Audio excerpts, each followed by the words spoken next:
kalau kita sudah ngerti konsepnya, baru sekarang maka kita akan mulai mikir kira-kira saya makan ini bikin sakit nggak? Kalau bikin sakit jangan makan. Udah tahu maaf mie instan nggak sehat, udah nggak, jadi jangan dimakan. Cari mie yang lainnya sehat, banyak. Ya, kenalkan masyarakat dengan makanan-makanan sehat. Jadi kalau nanti, ya mudah-mudahan nanti kalau ke depan kalau kita bikin tablik akbar lagi di sini ya, mudah-mudahan kita bikin bazar sehatnya. Jadi mengenalkan masyarakat dengan produk-produk sehat, dengan industri-industri rumah tangga. Simple ya, asal mau saja. Tapi kitanya juga harus komitmen untuk apa? Untuk menjaga badan. Jangan sampai apa tuh namanya? Ya, misalkan ya. Sekarang daftar haji, saya mungkin di Lampung, misalkan Lampung ini 10 tahun lah misalkan. 10 tahun tuh lama udah daftar haji. Daftar sekarang, waktu mau berangkat, medical check up-nya nggak bisa berangkat. Banyak orang begitu? Banyak. Gara-gara apa? Gara-gara isi piring yang nggak pernah berubah dari dulu. Isinya karbo lagi. Ya, nasi berlebihan, tepung berlebihan, gula berlebihan, minyak berlebihan.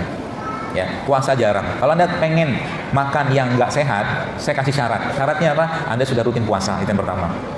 Sehari Anda biasa minum air 2-3 liter. 80% atau 3/4 isi piring Anda sayur sama buah. Nah, silakan cheating. Silakan curi-curi makan. Tapi masalahnya ini cheatingnya tiap hari. Curinya tiap hari, gimana mau sehat? Ya. Dan lagi-lagi saya sampaikan bahwa ibadah itu butuh fisik yang kuat. Ya, maka jaga baik-baik usaha badan kita ini agar jangan sampai sakit.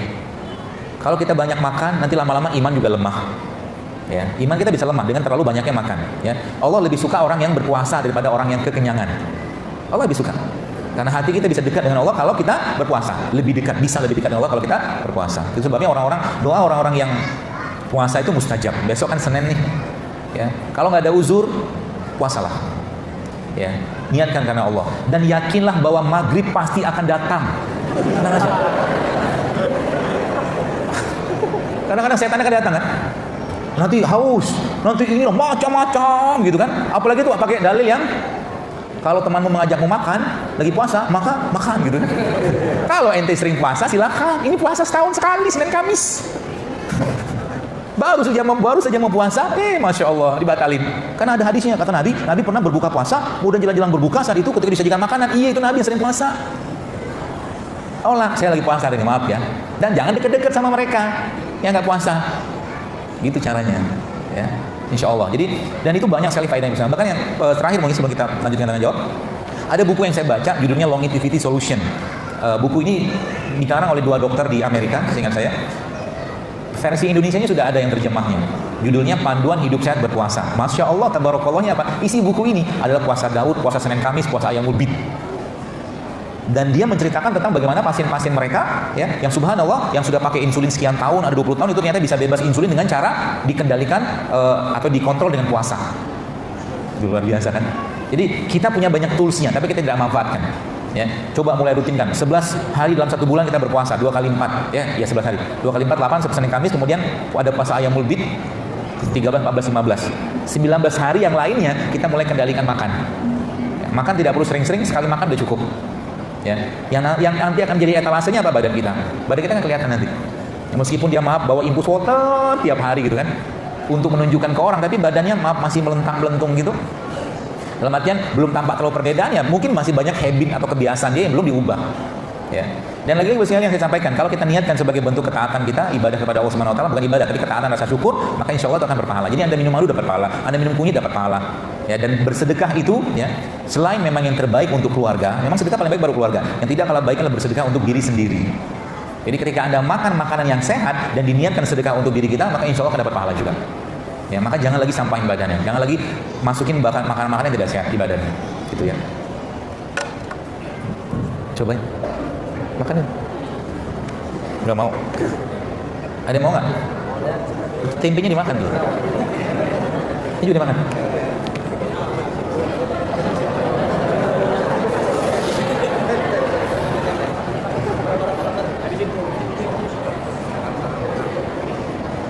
Kok mukamu sedih gitu sih makan tempe? Enak kan? Nah, kasih sumringah gitu lah. Kok sedih gitu? Ya. Salah satu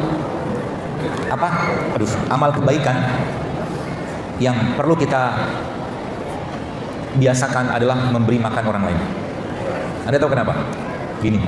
Jadi kalau mulai sekarang, kalau Anda sudah ngerti ilmunya, maka Anda tidak mau lagi ditraktir orang. Anda maunya mentraktir. Ya. Kenapa? Begini.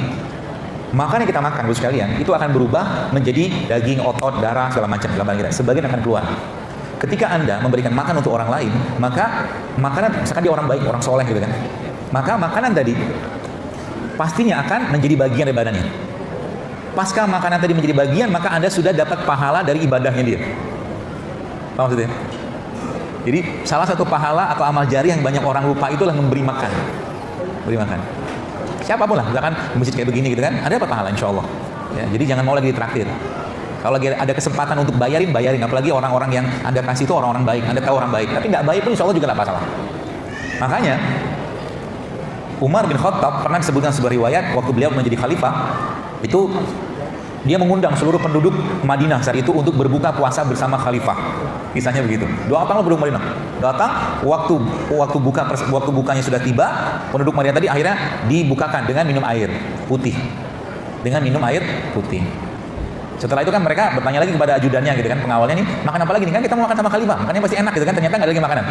Cuma minum air putih doang, tapi subhanallah, bayangkan dengan air putih tadi Umar mendapatkan pahala puasa penduduk semadinah coba. Luar biasa kan? Nah, kalau nanti besok, jadi saya punya tipsnya kalau saya. Jadi kalau nanti Anda besok nih ketemu sama teman yang puasa juga misalkan, ajak buka puasa bareng. Oke? Waktu dia mau makan, makanan Anda kasih ke dia, maka dia kasih ke Anda. Maka Anda dapat pahalanya dia, Anda ngasih pahala ke dia juga. Oh gitu ya? Itu caranya. Jadi kita nggak pernah nggak pernah kehilangan momen untuk mendapatkan kebaikan. Seperti itu. Ya kalau nanti besok puasa. Bagaimana cara mengempeskan perut buncit?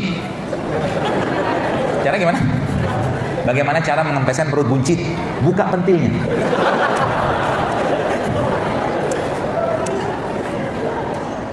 Puasalah, jangan banyak makan. Ya, kalau makan pun coba mulai beralih ke sayur, buah. Ya, yang tadi kayak nasinya kurangi, gula kurangi, atau stop lebih baik. Nanti kempes sendiri kok, insya Allah. Ya. Dan indikator berat badan sekarang, Bapak sekalian, indikator body mass index itu sekarang tidak terlalu dipakai lagi di dunia pengobatan. Jadi misalkan IMT itu kan ada berat badan dibagi tinggi badan kuadrat. Itu IMT itu, indeks massa tubuh. Ada skalanya 18 sampai 23 atau 25 itu normalnya. Di atas itu overweight atau obesitas. Tapi yang tidak banyak dibahas orang sekarang adalah lemak total di badannya. Itu nggak dibahas. Padahal itu kata kuncinya. Jadi bisa jadi badan yang 90 kg, badannya 80 kg, tapi kadar lemak di badannya nggak banyak. Itu sehat. Bisa jadi orang itu berat badannya dengan orang yang sama 90 atau 80 juga, tapi orang yang 90 atau 80 kilo tadi itu lemak di badannya banyak. Itu bisa diukur. Ya. Cara ngukurnya gimana? Paling gampang dari lingkar pinggang. Laki-laki ya, Anda harus punya lingkar pinggang di bawah 100 kalau mau sehat. Lemaknya biasa nggak banyak tuh. Dan bagi Anda yang sudah kelebihan energi, tanda-tanda sebenarnya kita sudah kelebihan kalori atau energi, tanda-tanya adalah ya banyak lipatan di perut. Pinggang gitu kan, itu mulailah kurangi makanan-makanan tinggi kalori ya.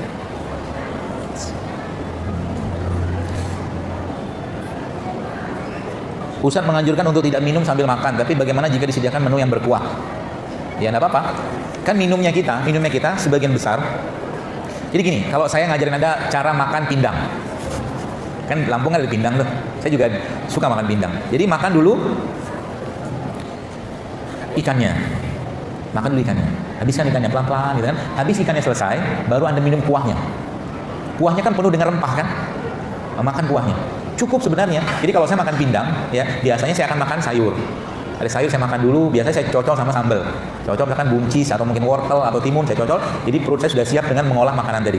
Baru saya makan dagingnya, ikannya. Habis selesai dagingnya selesai, baru minum air pindangnya. Gitu. Tak masalah.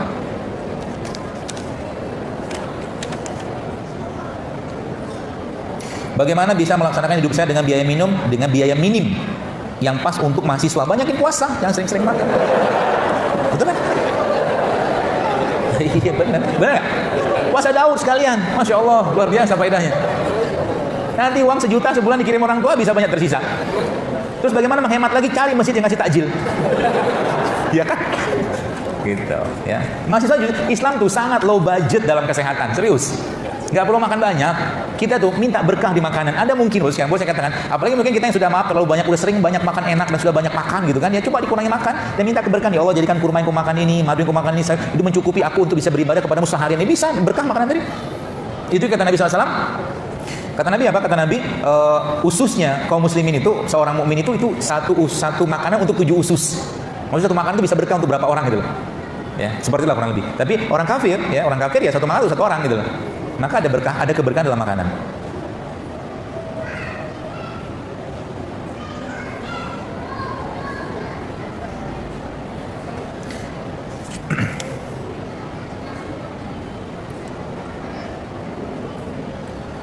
Obat mata untuk apa nih?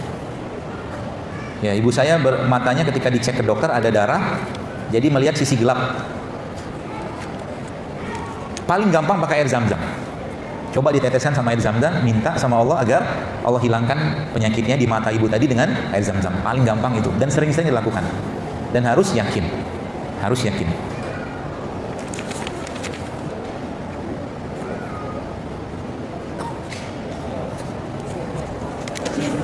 Ini jam berapa ya? Udah.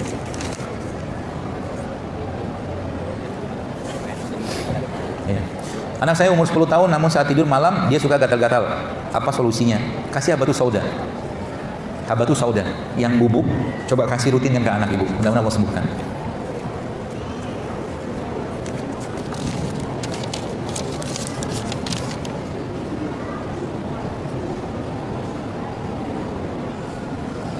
Alhamdulillah sekarang saya rutin ikut hidup sehat sesuai arahan dokter. Pagi makan pisang, buat infus water, garam Himalaya, lemon sama kurma. Tapi saya masih sulit hindari gorengan sama kopi. Minta tipsnya. Tipsnya apa? Berjuanglah nak. Ya gimana kalau udah ya harus berjuang gitu kan? Anda harus lebih mencintai makanan sehat ya. Gitu. Saat ini usia kandungan saya jalan 5 bulan. Yang ingin saya tanyakan, usia berapa bulan sebaiknya minum zaitun dan PCO? Kalau saya pribadi, yang saya dapatkan dari guru saya juga, dia seorang dokter kandungan, minum madu, zaitun, sama kurma itu dimulai sejak awal kandungan. Tapi jangan banyak-banyak. Kurma 7 butir, zaitun 1 sendok makan, madunya 1-2 sendok cukup. Jangan berlebihan, karena kurma juga banyak-banyak juga glukosa, nggak bagus. Ya, setahu saya begitu. Jadi either VCO atau minyak minyak zaitun atau VCO, salah satu aja, jangan dua-duanya. Ya, dua-duanya bagus, nggak masalah.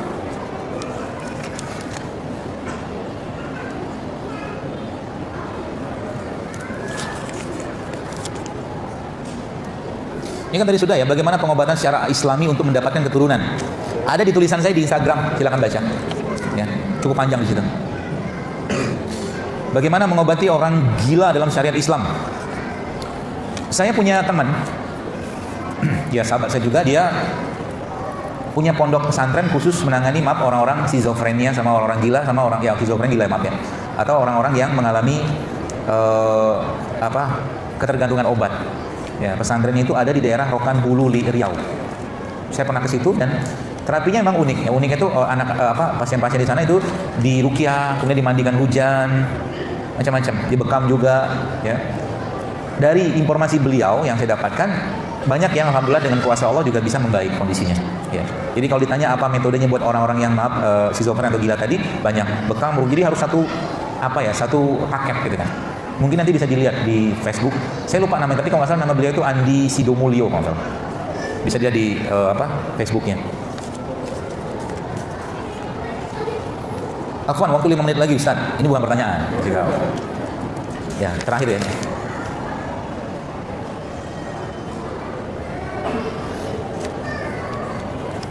Baik, jadi Bapak Ibu sekalian begini ya. Apa-apa yang saya sampaikan di sini ya bisa jadi cocok, bisa jadi tidak cocok. Ya, maksud saya itu contoh gini lah, misalkan Anda minum kunyit, tiba-tiba habis minum kunyit itu mual atau sakit perutnya, ya jangan minum kunyit. Ya, Anda yang lebih paham badan Anda daripada saya.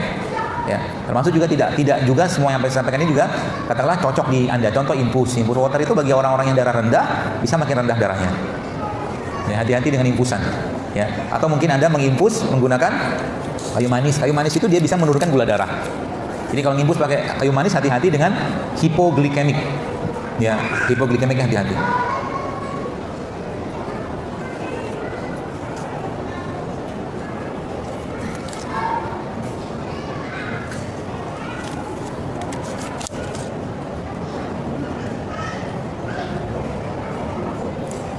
Baik, ini mungkin tertarik. Sebenarnya pertanyaannya bukan nggak cocok buat saya sih. Mungkin tanya ke ustadz yang berkompetensi. Bagaimana hukum donor darah? Ya. Apakah aturan Islam tentang muhrim atau bukan muhrim? Mahram kali ya. Kalau muhrim itu orang yang pakai kain ihram. Ya, donor darah setahu saya diperbolehkan sih. Setahu saya ya, fatwanya begitu, jadi nggak masalah. Tapi mungkin detailnya silahkan baca atau mungkin tanya ke ustadz-ustadz yang berkompeten. Baik Bu sekalian, mudah-mudahan bermanfaat dan semoga Bapak Ibu bisa lebih sehat lagi ke depannya, dan lagi-lagi jadikan niat kita untuk hidup ini sebagai bentuk ketaatan dan rasa syukur kita kepada Allah sehingga kita bisa dapat pahala dari situ. Dan Islam telah memberikan solusi yang sangat banyak tentang cara-cara pola-pola hidup sehat, dan sekarang dengan era komunikasi dan era informasi yang sangat luas terbuka, Anda bisa cari tahu manfaatnya. Ya, contoh jahe, kunyit, kencur segala macam banyak sekali. Anda bisa cari tahu sendiri. Ya, artinya kita mengobati diri sendiri secara mandiri di rumah.